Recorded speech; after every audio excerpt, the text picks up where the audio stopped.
Kuwait airport నుంచి breaking news వచ్చింది friends. Kuwait ఎయిర్‌పోర్ట్‌పై Iran మరోసారి డ్రోన్లతో దాడి చేసింది. కువైట్ ఎయిర్‌పోర్టే లక్ష్యంగా ఇరాన్ డ్రోన్లతో దాడి చేయగా కువైట్ ఎయిర్‌పోర్ట్‌లోని రాడార్ వ్యవస్థ డ్యామేజ్ అయినట్టు కువైట్ సివిల్ ఏవియేషన్ అథారిటీ ప్రతినిధి అయిన అబ్దుల్ అల్ రాజీ గారు ప్రకటించారు. ఈ దాడిలో ఎటువంటి ప్రాణ నష్టం జరగలేదు కానీ కువైట్ ఎయిర్‌పోర్ట్‌లోని రాడార్ వ్యవస్థ డ్యామేజ్ అయినట్లు ఆయనైతే ప్రకటించారు.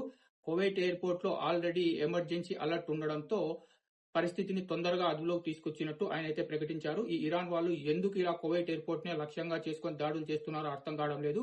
కువైట్ నుంచి మన భారతీయులు ఇండియాకు వెళ్ళడానికి ఎదురైతే చూస్తున్నారు. అలాగే ఇండియా నుంచి కువైట్ కి రావడానికి వేలాది మంది భారతీయులు అయితే ఎదురు చూస్తున్నారు. వీళ్ళు చేసే ఈ దాడుల వల్ల మన భారతీయులు ఇబ్బందులైతే ఎదుర్కొంటున్నారు. ఇంకా ఎవరైతే ఎమర్జెన్సీలో ఇండియాకు వెళ్ళాలనుకుంటున్నారో అలాంటి వాళ్ళు బై రోడ్ సౌదీ అరేబియా వెళ్ళి అక్కడి నుంచి ఇండియాకు వెళ్లే ఆప్షన్ అయితే ఉంది. ఎమర్జెన్సీలో వెళ్ళాలనుకున్న వాళ్ళు మాత్రమే వెళ్ళండి.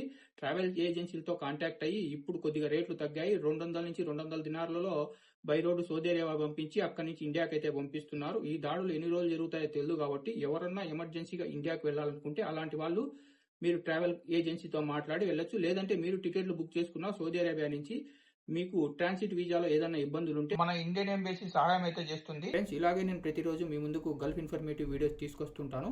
ఆ వీడియోలు మీరు మిస్ కాకుండా చూడాలనుకుంటే మన గల్ఫ్ ఎక్స్పర్ట్ తెలుగు ఛానల్ని సబ్స్క్రైబ్ చేసుకొని బెల్ బటన్ ఆన్లో పెట్టుకోండి. ఇక ఈ వీడియోని లైక్ చేసి వీడియోని మర్చిపోకుండా మన తెలుగు వాళ్ళందరికీ షేర్ చేయండి.